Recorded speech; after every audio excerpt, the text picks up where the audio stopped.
Hello everyone, my name is Jyoti. Welcome to job aspire hub YouTube channel. आज हम बात करने वाले हैं एक ऐसे नोटिफिकेशन के बारे में जो कि साइंटिस्ट के पोस्ट के लिए जो है रिलीज की गई है। ठीक है। सैलरी जो है यहाँ पर अगर सारे अलाउंस मिला लिया जाए तो 1 लाख से भी ज्यादा जो है यहाँ पे सैलरी रखी गई है। और क्वालिफिकेशन के मामले में अगर बात करें तो ऑब्वियसली यहाँ पे एक अच्छी खासी हायर क्वालिफिकेशन है और वैरायटी के एरिया के स्टूडेंट्स को जो है इन्वाइट किया गया है। ये एक तरीके से परमानेंट पोस्ट रहने वाली है और ये रहने वाली है पोस्ट अंडर CSIR। और इसमें भी अगर हम बात करते हैं तो CSIR में भी आपको पता है बहुत सारे एक तरीके से बॉडीज चली आती हैं, जिसमें से ये जो नोटिफिकेशन रिलीज किया गया है वो है CSIR national institute of science communication and policy research, यानी CSIR NISC PR के द्वारा। ठीक है। और ये जो है दिल्ली में सिचुएटेड है। तो ये एक अच्छा खासा मौका होने वाला है। अगर आप एक ऐसे कैंडिडेट है जिन्होंने एक अच्छा खासा क्वालिफिकेशन होल्ड करके रखा है तो आपके लिए एक परमानेंट जॉब की जो है एक तरीके से पोजीशन रिलीज की गई है। आप देख सकते हैं व्हाट्स न्यूज सेक्शन में पहला ही जो नोटिफिकेशन है इन्होंने इसी के बारे में डाल के रखा है, जो कि है ग्रुप 4 के लिए साइंटिस्ट की पोजीशन। ठीक है। तो आपको जो एडवर्टीजमेंट अगर डाउनलोड करना है तो इस पे क्लिक करेंगे और अगर आपको अप्लाई करना है तो इस लिंक पे क्लिक करेंगे जो कि आपको यहाँ पे दिखाया गया है। चलिए पहले हम अप्लाई नाउ पे क्लिक कर लेते हैं।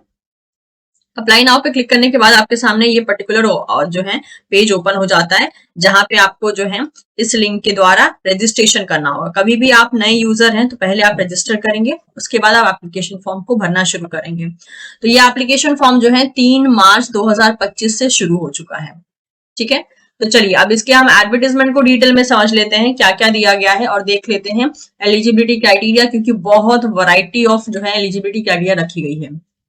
दूसरा ये चीज है कि इसमें कोई रिटर्न एग्जाम नहीं बोला गया है, डायरेक्टली आपको इंटरव्यू देना है, तो किसी टाइप का यहाँ पे एग्जाम नहीं होने वाला है। तो इस पे जब हम क्लिक करेंगे तो एडवर्टीजमेंट यहाँ पे ओपन हो जाएगा। अब ये जो एडवर्टीजमेंट है ना, इन्होंने हिंदी और इंग्लिश दोनों में ही दिया है।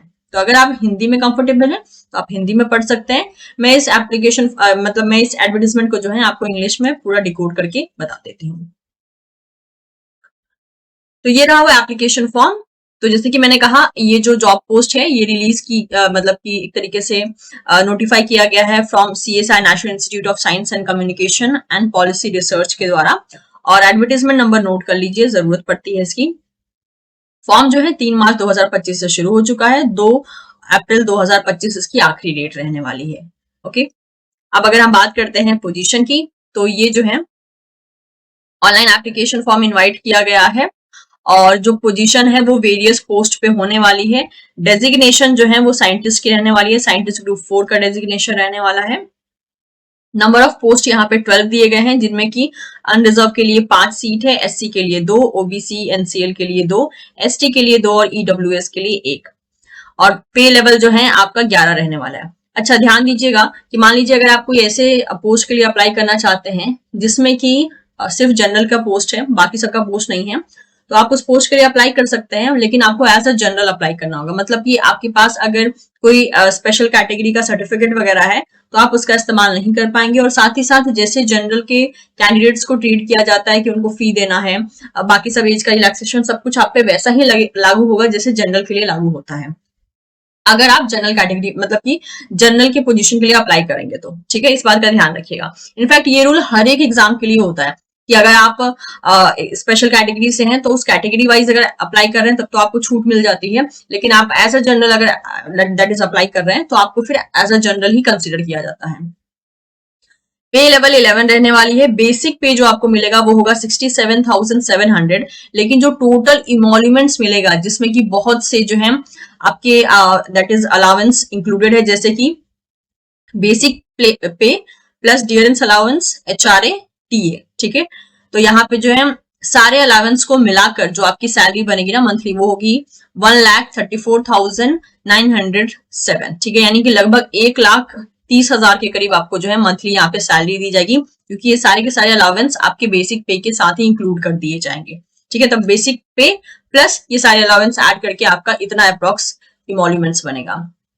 मैक्सिमम एज लिमिट 32 ईयर्स बोली गई है, लेकिन अगर आप SC ST हैं तो आपको 5 ईयर का रिलैक्सेशन मिलेगा, अगर आप OBC हैं तो 3 ईयर का रिलैक्सेशन मिलेगा, और अगर आप अदर कैटेगरी हैं तो उसके अकॉर्डिंग जो है आप एक बार इसको गो थ्रू कर लीजिएगा। अब यहाँ पे हम डिस्क्रिप्शन के बारे में बात कर लेते हैं। ठीक है, वैसे तो ये बहुत लंबा चौड़ा इन्होंने डिस्क्रिप्शन देके रखा है। तो जो पहला पोस्ट कोड है, पोस्ट कोड ध्यान रखिएगा क्योंकि उसी के बेसिस पे आपको अप्लाई करना होगा। पोस्ट कोड 1 की बात कर लेते हैं। इसमें अनरिजर्व के लिए 3 सीट है। इसमें बोला है आपके पास बीटेक हो या MSc with PG degree in IPR, that is intellectual property law, that is first class होना चाहिए 60% मार्क्स के साथ या फिर एग्रीगेट जीपीए के साथ, या फिर आपके पास एमई, एमटेक, एमवेट साइंस या फिर एमडी हो, या फिर तीसरी क्राइटेरिया इन्होंने क्या दी है कि आपके पास पीएचडी हो जिसमें कि आपका थीसिस सबमिट हो चुका हो, mainly in environmental science, energy studies, agriculture, life science, biology, biotechnology, mathematics, physics, chemistry, statistics, computer, computer science, operational research और इक्विवेलेंट। ठीक है, तो इन्होंने 3 टोटल क्राइटेरिया दिया है। अब इन तीनों में से जो भी क्राइटेरिया में आप फॉलो आउट होते हैं ना, उसके अकॉर्डिंग आप देख सकते हैं कि या तो आपके पास ये वाली डिग्री हो, या फिर ये वाली हो, या फिर ये वाली हो। अब क्योंकि पोजीशन यहाँ साइंटिस्ट की रहने वाली है तो सीधी सी बात है एक्सपीरियंस की रिक्वायरमेंट तो होगी ही।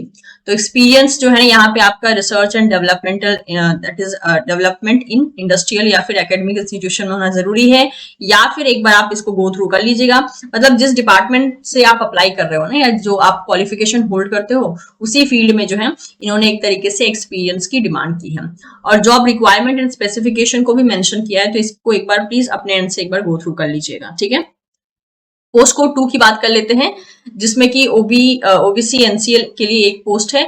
अगेन आप ध्यान दें तो सारा का सारा क्वालिफिकेशन एकदम सेम रखा गया है जैसे कि अबव वाले, मतलब कि ऊपर वाले केस में था। ठीक है, नेक्स्ट देख लेते हैं पोस्ट कोड 3 के बारे में। इसके लिए एसटी के लिए एक पोस्ट है। अगेन सारा का सारा क्वालिफिकेशन सेम है। पोस्ट कोड 4 एससी के लिए एक पोस्ट है। अगेन सारा क्वालिफिकेशन सेम है। पोस्ट कोड 5 अनरिजर्व के लिए एक है। अच्छा, इसमें थोड़ा सा आई थिंक नो, इसमें सिर्फ पीएचडी में चेंज है, बाकी सब तो सेम ही है। पीएचडी में चेंज है, पीएचडी इन साइंस या इंजीनियरिंग मांगा है जो जिन्होंने अपना थीसिस सबमिट कर दिया हो। पोस्ट कोड 6 एसटी के लिए एक है। इसमें भी ऊपर वाला तो क्वालिफिकेशन सेम है। इसमें पीएचडी नहीं मांगा है, इसमें 2 ही क्वालिफिकेशन दिया है, आइदर दिस और दिस, पहले वाली की तरह ही है बट इसमें पीएचडी नहीं है। नेक्स्ट देख लेते हैं पोस्ट कोड 7 ओबीसी एनसीएल के लिए एक पोस्ट है। इसमें भी सेम वैसा ही बोला है, बीटेक वाला केस है, ठीक है, या एमएससी वाला केस है, और ये सेकंड क्वालिफिकेशन और ये पीएचडी मांगा है, दैट इज इन साइंस या फिर इंजीनियरिंग। तो आइदर दिस और दिस, कोई भी एक आपके पास क्वालिफिकेशन हो। अगर आप ध्यान दें तो सभी पोस्ट के लिए क्वालिफिकेशन मोर और लेस सेम ही रखी गई है। पोस्ट कोड 8 की बात कर लेते हैं, अनरिजर्व के लिए एक है, इसमें थोड़ा सा चेंजेस है। चलिए इसको देख लेते हैं।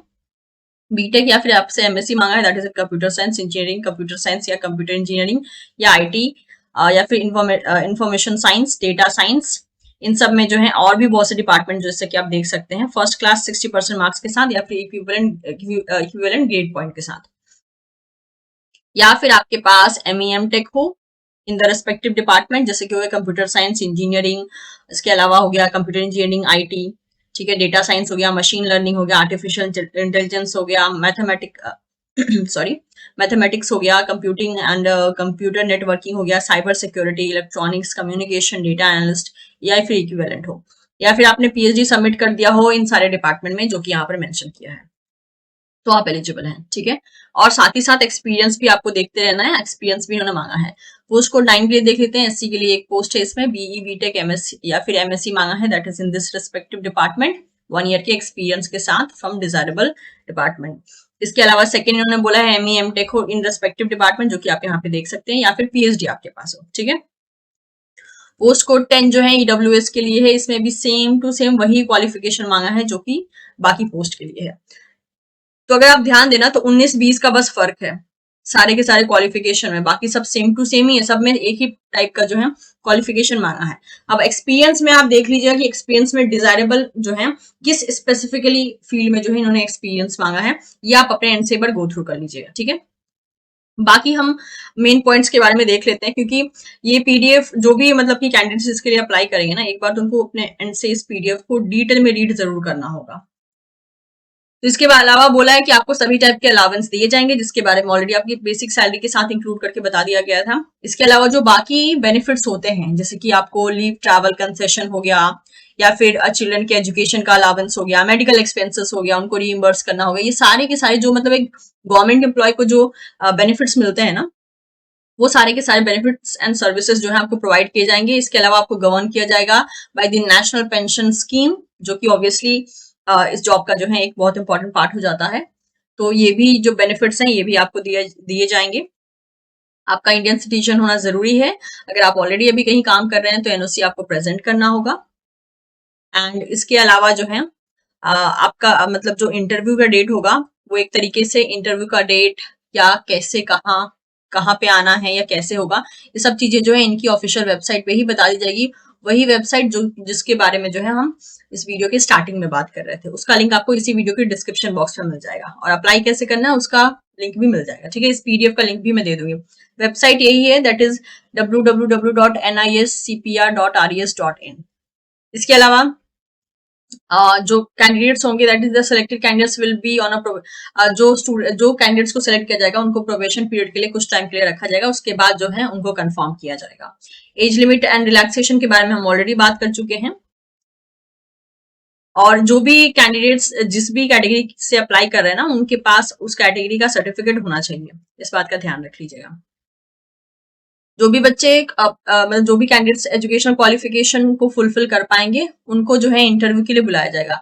अब इंटरव्यू के लिए आपको किस बेसिस पे बुलाया जाएगा, वो इनमें से किसी भी एक केसेस के बेसिस पे हो सकता है। जैसे कि मान लीजिए आपके हायर एजुकेशन क्वालिफिकेशन को देख के आपको बुलाया जा सकता है, या फिर आपके डिजायरेबल क्वालिफिकेशन या एक्सपीरियंस को देख के बुलाया जा सकता है, या फिर आपके कितने पब्लिकेशंस रहे हैं, आपके कितने ऑथरशिप रहे हैं, या आपने पीएचडी कहाँ पे की है, या फिर इस टाइप से जो है बोला है इन्होंने।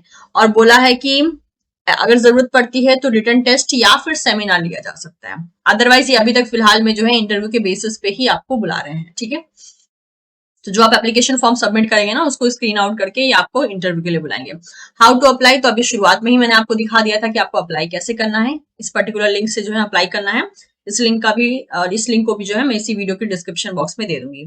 फी पेमेंट प्रोसीजर जो है देख लेते हैं। फी पेमेंट जो है सारे स्टूडेंट्स को 500 रुपीज देना है, except that is no fee for SC ST PWBD women and ex serviceman. इनके लिए जो है कोई भी फी पेमेंट नहीं है। बाकी जो यहाँ पे हमारे पास बच गए जनरल, इसके अलावा ओबीसी एंड ईडब्ल्यूएस कैटेगरी के स्टूडेंट्स, उनको जो है 500 रुपीज का फी पे करना होगा। बाकी यहाँ पे बता दिया गया है बाकी सब चीजों को कि हाँ कौन कौन से डॉक्यूमेंट्स लगेंगे। अच्छा, मेक श्योर अगर आपके मार्क्स जो है ग्रेड स्किल पॉइंट में है तो उसको कन्वर्जन कैसे करना होगा परसेंटेज में, इसका सर्टिफिकेट भी आपको सबमिट करना होगा। कोई भी हार्ड कॉपी आपको नहीं भेजनी है, ऑनलाइन ही सब कुछ सबमिट करना है। ठीक है, अगर फिर भी आपके पास कोई डाउट आता है ना, मे बी ऐसा हो सकता है कि यहाँ उन डाउट्स को कवर अप ना किया गया हो, तो ये इनका हेल्प डेस्क कॉन्टैक्ट नंबर है, सॉरी हेल्प डेस्क लिंक है। यहाँ पे आप इस पर्टिकुलर दैट इज लिंक पे जो है एक तरीके से विजिट करके इनको कांटेक्ट कर सकते हैं। ठीक है, तो ये था सारा का सारा detail regarding this particular scientist position. अगर आपकी एलिजिबिलिटी क्राइटेरिया अगर मीट होती है तो आप जो है इसके लिए अप्लाई कर सकते हैं। इस पोस्ट से जुड़े सारे इंपॉर्टेंट लिंक आपको इसी वीडियो के डिस्क्रिप्शन बॉक्स में मिल जाएंगे। कोशिश पसंद आई हो तो आप जो है चैनल को सब्सक्राइब कर सकते हैं, वीडियो को लाइक कर सकते हैं और शेयर कर सकते हैं अपने दोस्तों के साथ। Thank you so much, will see you soon in the next session. Bye bye.